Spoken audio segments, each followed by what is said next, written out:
Bwana Mwijaku hii leo pamoja na wanachuo watatu wamekamatwa ili kujibu tuhuma zilizokuwa zina wakabili kuhusu video ya mwanachuo wa UDSM ambayo ilikuwa inasambaa hivi karibuni kwenye mitandao ya kijamii. Hilo limedhihirishwa na jeshi la polisi kwa kushirikiana na Jumanne Muliro ambaye ni kamanda mkuu wa jeshi la polisi hapa Dar es Salaam. Mwijaku pamoja na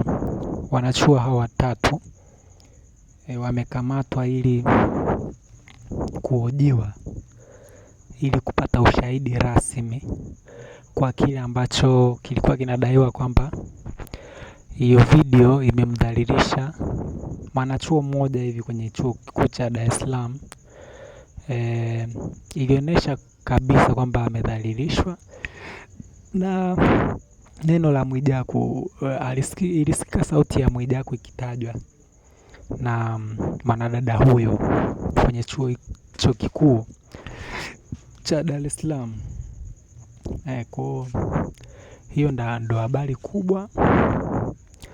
ambayo imetolewa na jeshi la polisi ikiongozwa na kamanda mkuu wa jeshi la polisi mkoa wa Dar es Salaam Bwana Jumanne Muliro,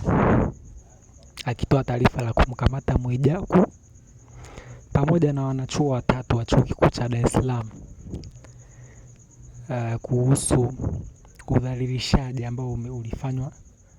kimtandao kuhusu mdada huyo. Tusubiri tuone nini kitatokea, na shauri lishapelekwa na uchunguzi